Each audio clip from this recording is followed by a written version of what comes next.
Hello, good morning students. हम article का chapter carry on करेंगे। हम जो आर्टिकल का चैप्टर पढ़ रहे थे और उसके बाद मैंने ए और एन का आपको फाउंडेशन रूल्स बताए थे और आई वाज वेरी हैप्पी जब आप आंसर्स को रॉन्ग कर रहे थे। कुछ ही बच्चे थे जिन्होंने सारे आंसर्स को सही किया, बट ज़्यादा से ज़्यादा बच्चे रॉन्ग कर रहे थे। My dear students, it's mean you did not pay attention when I was telling you the rules, or you did not learn the rules and you did not do practice as well. I have given you, not at all what you did, but now you have to pay attention on the examples. More and more examples I have proceeded here to make you understand, and I hope this time you will pay your total attention to understand all these things. So my dear students, see our first rule, example of a with you या फिर हम इसको हिंदी में you कह सकते हैं। इसके sound के साथ हम कैसे यूज़ करेंगे? इसको हम क्या बोलेंगे? यूनेनिमस बोलेंगे, ना कि अनएनिमस बोलेंगे। इसको बोलेंगे हम यूनेनिमस। यूनेनिमस बोलेंगे तो ए आएगा। यूरोपियन आया तो भी ए आएगा। यूरोपन देखिए साउंड क्या आ रहा है, या का साउंड आ रहा है ना। जब हम इसको पढ़ते हैं, मैंने आपको बताया था, जब मैं बता रहा था, अपने माइंड में इसको लिख के देख लिया करो। जैसे यूरोपियन में यू पढ़ेंगे, यहाँ पे यूलॉजी पढ़ेंगे, तो ये जो ई है ना, इनके साइलेंट हैं। ये यूनिट है, यूनिट से पहले ए आएगा, यूनिवर्सल से पहले ए आएगा, यूनिवर्सिटी से पहले ए आएगा, फिर यूनियन से पहले ए आएगा, फिर यहाँ पे यूनिफॉर्म है उससे पहले भी ए आएगा, यूज़फुल थिंग है उसके से पहले भी ए आएगा, यूटेंसिल है उससे पहले भी ए आएगा। और यहाँ पे और देखिए आप इसका second rule, A with W, यानी कि वह साउंड, डब्ल्यू से वाह साउंड आता है। मैंने हिंदी में भी यहाँ पे लिखा हुआ है वह साउंड आएगा, तो उससे पहले हम ए लगाएंगे, क्योंकि वह क्या कॉन्सोनेंट है हिंदी में। मैंने आपको बताया था कॉन्सोनेंट साउंड इन हिंदी अगर हम देखते हैं तो हम कॉन्सोनेंट के लिए, इस साउंड के लिए ए का यूज़ करेंगे, और हम वॉल साउंड इन इंग्लिश देखते हैं तो हम वहाँ पे एन का यूज़ करेंगे। तो यहाँ पे वन आइड मैन हो गया, वन रुपी नोट हो गया, वन लेग्ड मैन हो गया, वन वे रोड हो गया, वन मैन आर्मी हो गया। फिर है स्पेशल रूल, यहाँ पे देखिए आयर यहाँ पे स्पेशल रूल हमने बनाया। देखिए मैनी टाइम्स क्या होता है, बच्चे इसको ईयर पढ़ते हैं। ईयर पढ़ने के चक्कर में क्या होता है, उनको लगता है कि ई का साउंड यानी कि वॉल का साउंड आ रहा है, but it is not just like that, it is not year. Y जो है सेमी वॉवल होता है, तो उस नज़रिए से हम इसको ईयर ना पढ़ के, एक कॉन्सोनेंट भी है, हम इसको यी अर पढ़ेंगे। यी अर अगर हम इसको पढ़ते हैं तो इससे हमें साउंड क्लियर हो जाएगा, और इसमें हम ईयर से पहले एन ना लगा के ए लगाएंगे, जो कि राइट आंसर है, दैट इज़ ईयर। नेक्स्ट हम आते हैं माय डियर स्टूडेंट्स, इसके एन कहाँ पे हम यूज़ करते हैं। एन के एग्जाम्पल्स मैंने यहाँ पे दिए हुए हैं जिनमें आप कंफ्यूज हो सकते हैं। देखिए यहाँ एन का यूज़ हम यहाँ पे करते हैं, वो कहता है एन का यूज़ अगर साउंड आता है तो अ साउंड के लिए हम किसका यूज़ करते हैं?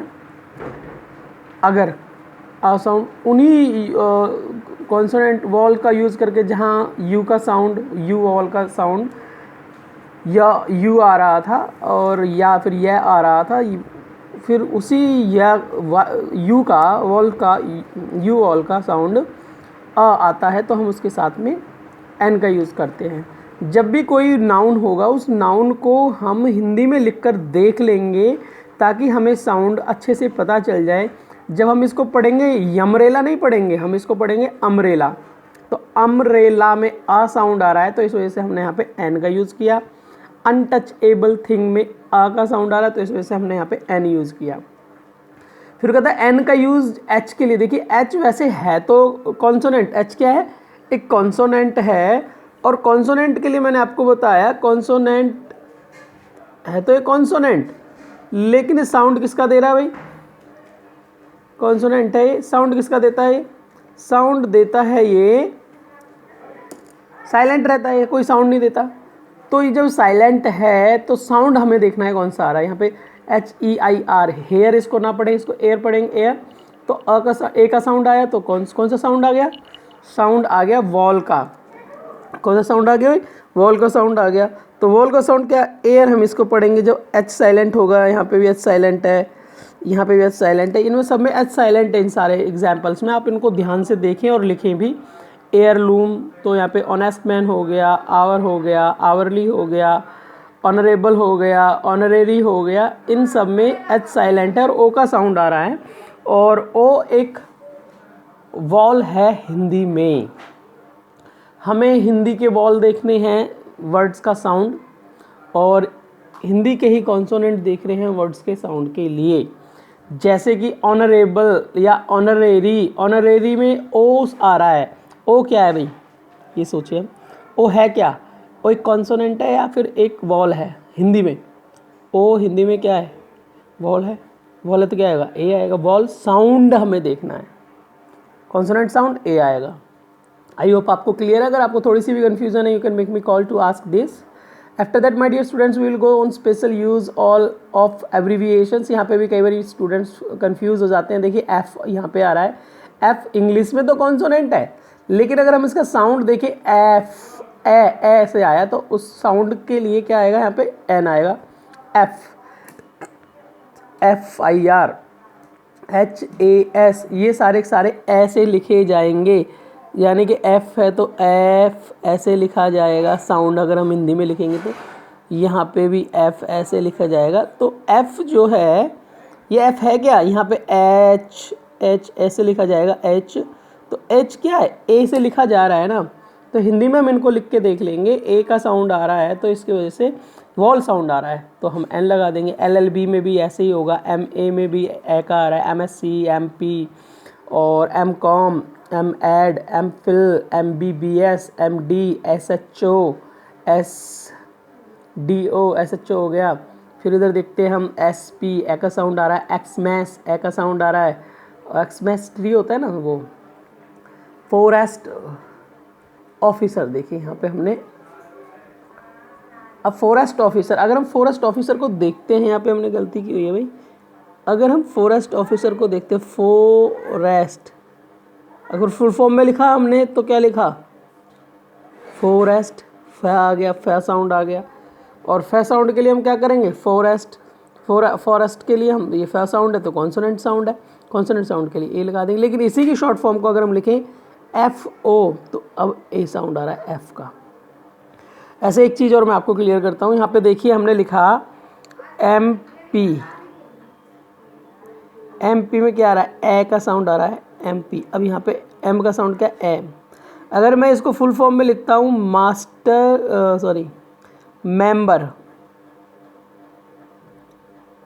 मेंबर ऑफ पार्लियामेंट, तो मेंबर में देखिए मेंबर, मैं का साउंड आ रहा है, मैं क्या कॉन्सोनेंट है ना, कॉन्सोनेंट, मैं एक कॉन्सोनेंट है, मैं का साउंड आ रहा है, तो कॉन्सोनेंट के लिए हम क्या लगाएंगे,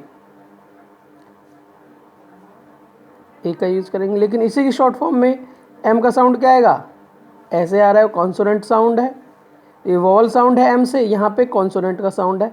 कॉन्सोनेंट के साउंड के लिए ए आएगा और वॉल साउंड के लिए एन आएगा। MP शॉर्ट फॉर्म में लिखते हैं तो एन, और इसी को फुल फॉर्म में लिखते हैं तो मास्टर ऑफ पार्लियामेंट ए आएगा। आई होप आपको समझ में आ रहा है, नहीं आ रहा है तो you are welcome to ask मी।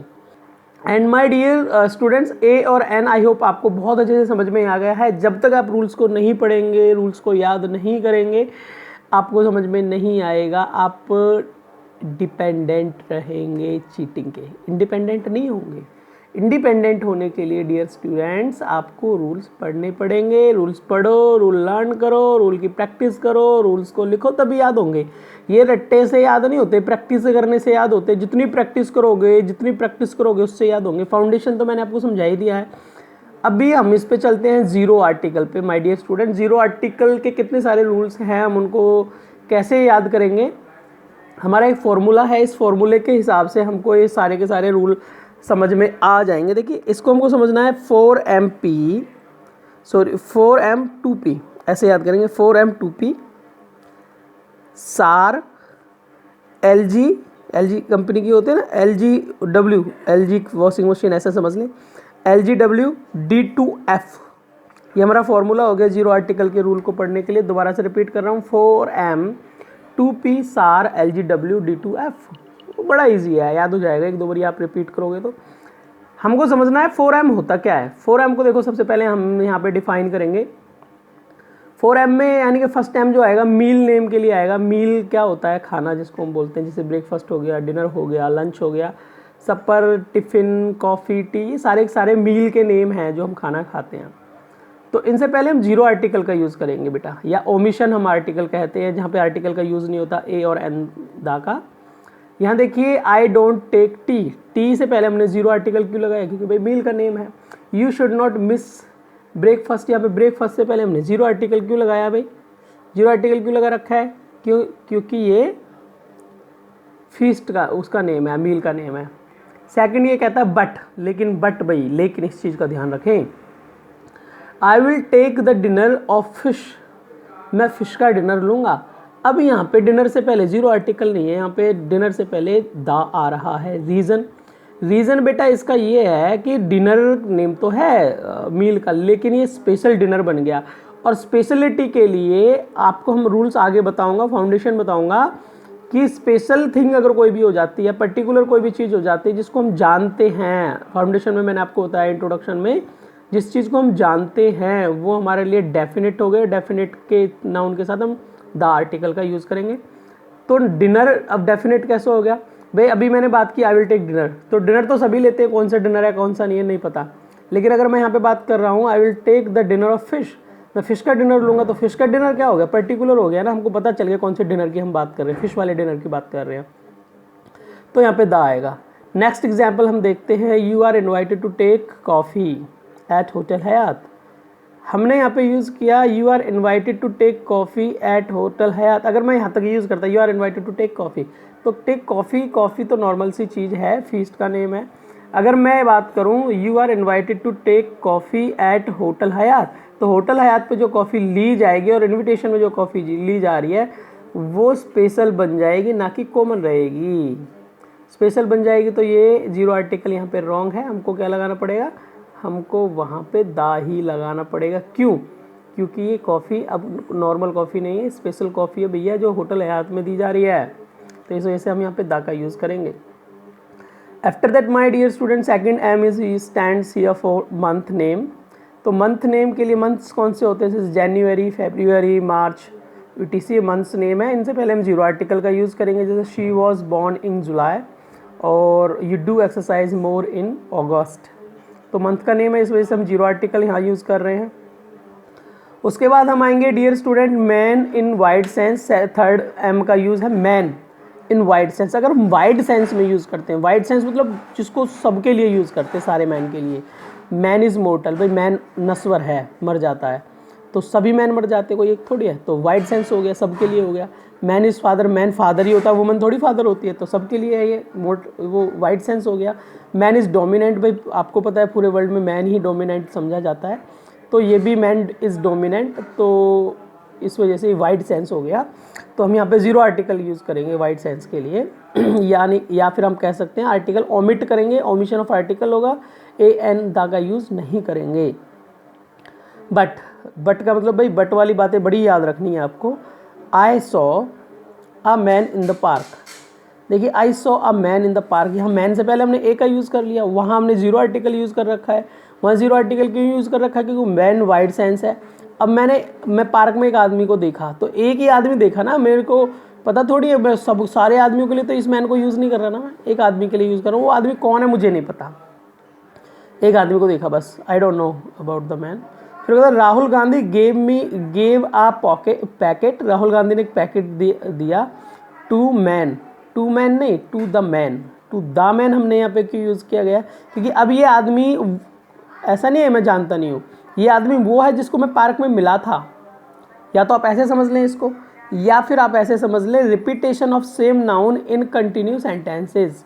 अगर कंटिन्यू सेंटेंसेज में सेम नाउन को रिपीट करते हैं तो हम दा का यूज़ करेंगे। जैसे कि पहले सेंटेंस में मैन आ गया, फिर दूसरे वाले सेंटेंस में भी मैन आया, तो मैन भी नाउन है, दूसरा नाउन मैन आया तो ये भी नाउन है, तो दोनों के साथ में हमने क्या यूज़ करना है, पहले वाले के साथ ए, क्योंकि जब ये हमको पता नहीं था कौन सा मैन है, ये इंडेफिनिट था।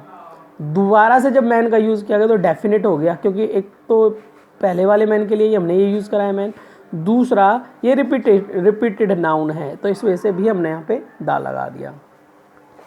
मटेरियल नाउन नेक्स्ट है, 4M जो है मटेरियल नाउन। मटेरियल नाउन का यूज़ हम किस लिए करते हैं? देखिए सबसे पहले आप समझ लें कि मटेरियल होता क्या है। यहाँ पे भी कई बार बच्चों को कन्फ्यूज़न होती है कि मटेरियल किस चीज़ को हम बोलें। Material the thing which make another thing, जो एक ऐसी चीज़ जो दूसरी चीज़ को बनाती है।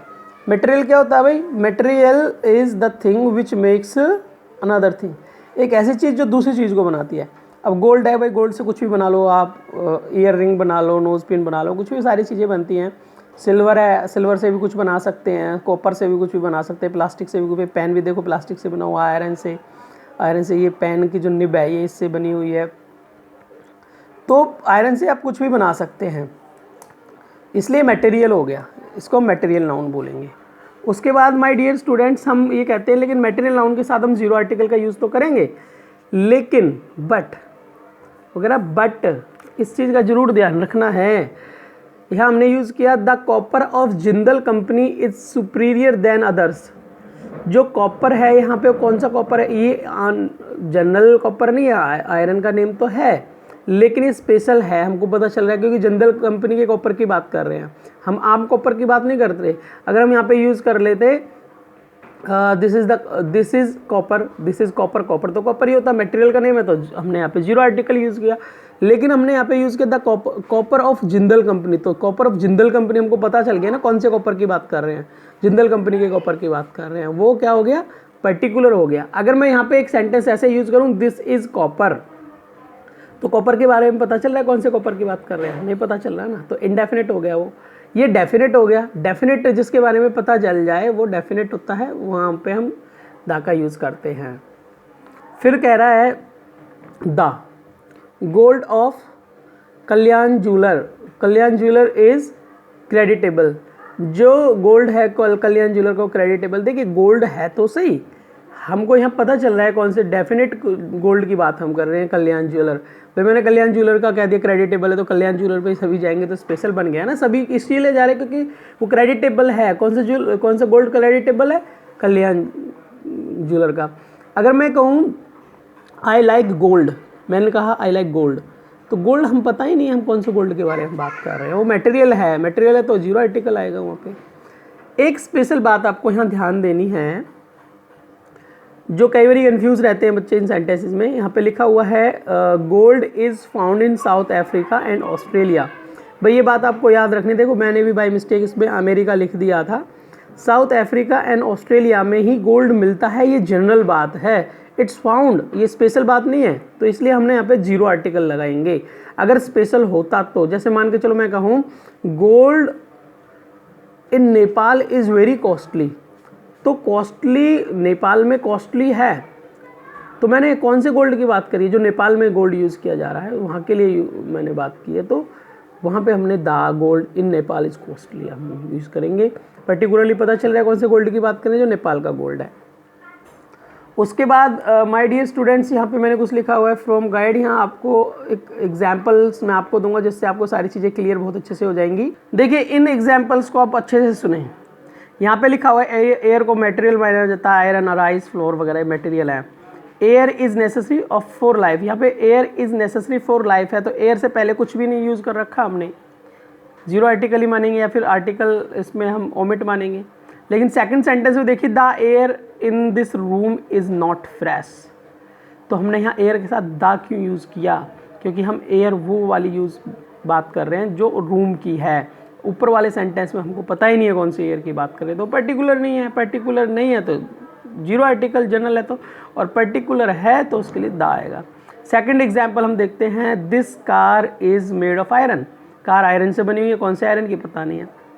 The iron used in the making of this chair is of cheap quality. अब हम बात कर रहे हैं आयरन की, कौन से आयरन की बात कर रहे हैं?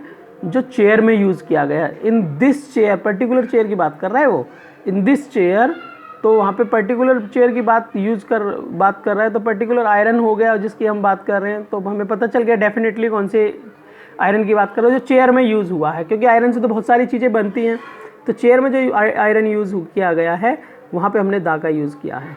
ऐसे एग्जाम्पल्स हैं माय डियर्स, ये सारे 10 के 10 एग्जाम्पल्स हैं, आपको ये सारे वीडियो स्टॉप करके पढ़ने हैं और इनको पढ़ने से आपको बहुत सारी चीज़ें क्लियर हो जाएंगी। मैं आपको इसकी पिक भी भेज दूँगा।